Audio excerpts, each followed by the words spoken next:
Hello, BookTube. Well, it's a moment I thought would never come. For the last month, I've been having extreme intrusive home construction being done. All that you're looking at now being tarped over, covered in plastic or buried in equipment, paint buckets, wires, ladders, that sort of thing, to celebrate the freedom from that ordeal, which seems to be permanent. Uh, I thought I would tour us through a shelf of my library. Now, my library has undergone a total upheaval because of that home construction. Just nowhere is where it was before. The space arrangements are different. Everything is different. And it all needs to be rearranged. It all needs a really concerted afternoon's effort to put things back into some semblance of order.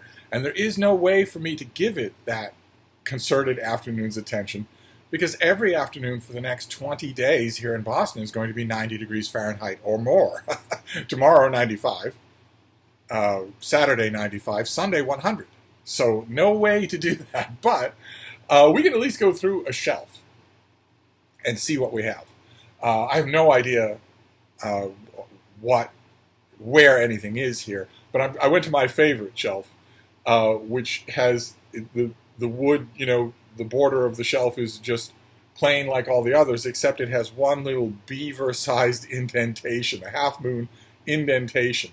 And that was where my little basset hound, probably 15 years ago, just sat next to the positioning. She wasn't a climber. She wasn't athletic. It just so happened that that shelf was positioned right next to where her gigantic head was when she rested it on my chair when I wasn't around. And so she spent as far as I can tell, is the whole of a day just slowly, methodically chewing on the edge of that shelf. So there's a beaver little indentation on it. That makes it my favorite shelf.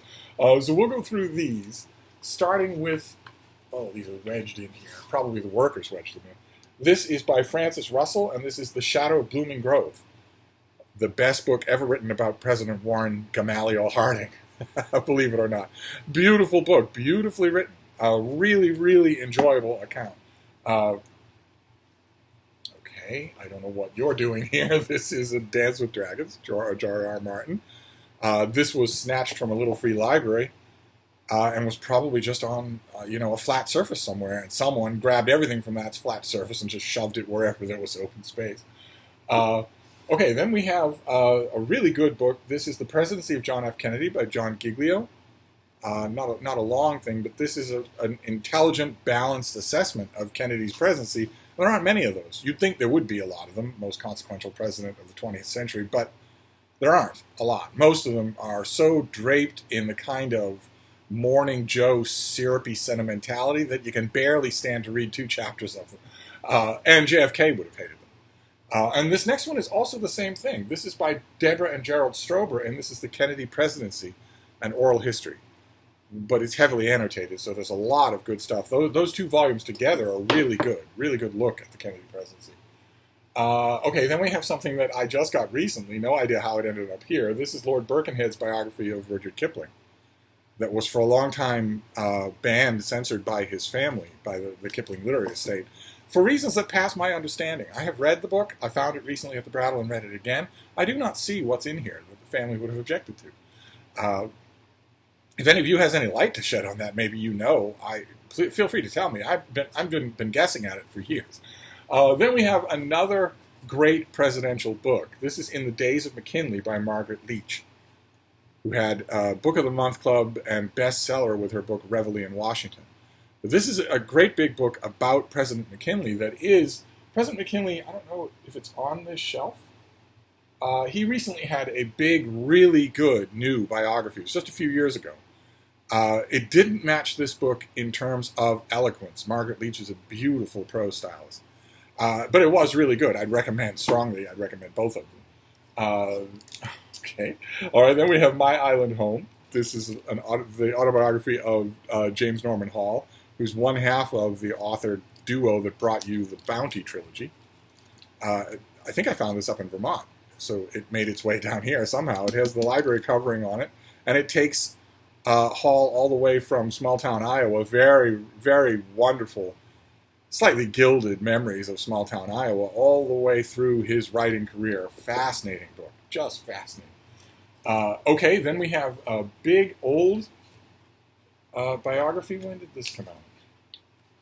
Just out of curiosity, 1954. So the Francis Russell Harding biography, the Leach McKinley book, and this are all a half a century old or more. This is The Life of David Hume by Ernest Campbell Mosner. And it's a perfect example of what I say all the time, which is that a really good biography does not go out of date. They don't become superseded by later biographies. If they're a monument to the art of biography, then they stay that way. And this is, talk about eloquent. Oh my! And one of the rare instances, Hume, of course, is known mostly for his writings and his ideas, and that is deadly in the hands of most biographers who do not understand the ideas and who rate the writing as second to their own. So it's a rarity for me to read a book on a figure like Hume where I love the chapters about the author's intellectual life, and I do in Mosner's book. Okay, then we have a hardcover of Edmund Morris's book, The Rise of Theodore Roosevelt. The first book in what became a trilogy about Theodore Roosevelt that went on with Theodore Rex and then the Colonel. And this is everything up until the death of McKinley. This is everything up until Roosevelt was on the top of a mountain, well out of any kind of communication network, even for the day, when the news was brought to him that he was now president of the United States, or that he very likely would be, that the president would almost certainly die. And this is everything before then. This is his tragic history with his wife, with his first wife, his time dude ranching out west, his time as police commissioner in New York, all fascinating elements in his biography. And Morris does a fantastic job. Just fantastic. I read this thing when it first came out in paperback, long before there was ever even a thought of a second book. And I just was in love with it. Absolutely in love with it.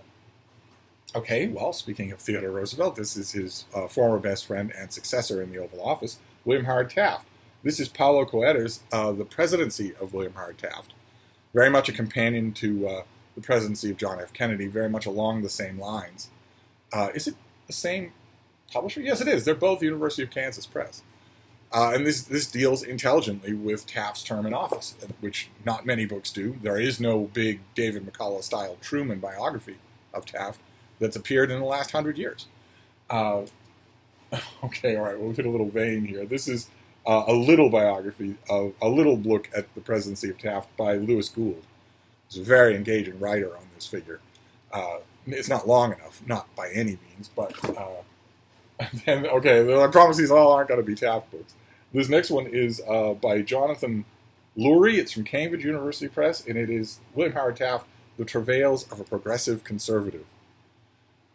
Tiny little thing. I've read this a couple of times. I do not see the point of it. I don't. It's not a biography. It's not a political biography.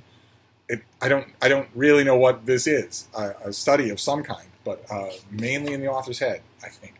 Okay, then we have Walter Isaacson, the famous biographer. I think this is his best book. This is his biography of Steve Jobs. And it brought out an enormous number of reviews. I have this thing is entirely full of clipped reviews. It brought out an enormous number of reviews. It was a galvanizing book, tremendous example of the biographer's art, only in this case,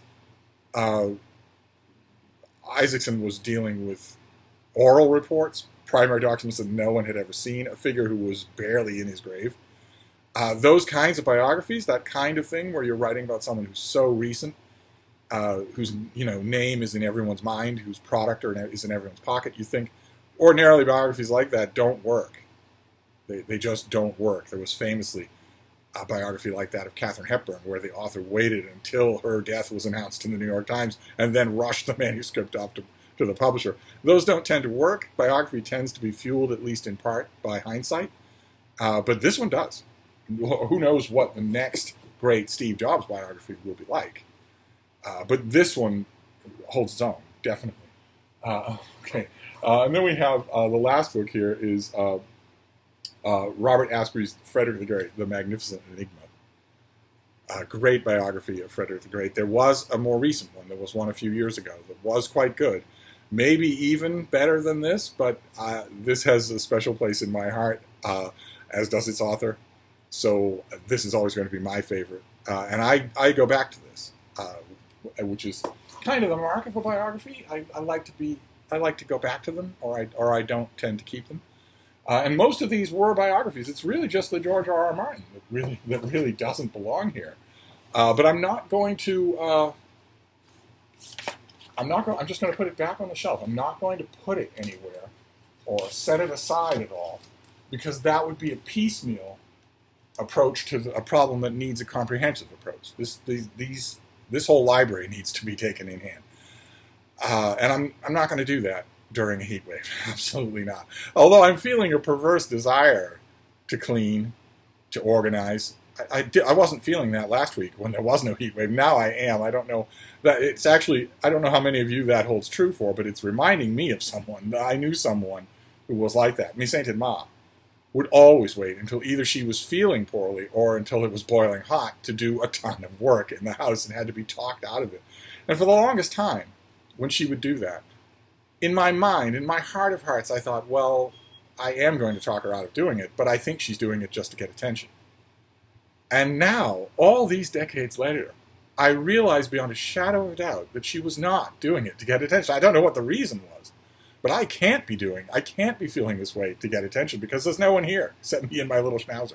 And yet I feel that urge the same way she did, that if it's horrible, I might as well work. In fact, if it's horrible, that's the time, the signal to work. But I'm not going to do it. I'm not going to do it. I have a handful of people, probably half a dozen people in my life, who are in a perfect position to yell at me if I overdo things. And that I consider to be the reason to call myself a wealthy person. Everyone should have at least one person in their life like that. I have a few people in my life who would yell at me if they knew that I was working when it's 100 degrees here. So I'm not going to do it. I'm just going to put everything back on the shelf. The first step to getting this library in order is getting rid of 1,000 books. That I can certainly do. But anyway, that's a little impromptu library tour for you. Just a shelf tour, just to let you know that I haven't forgotten. And when this library is back in shape, if it ever is, we'll start at the beginning and move our way through. Until then, I will see you soon. Thank you.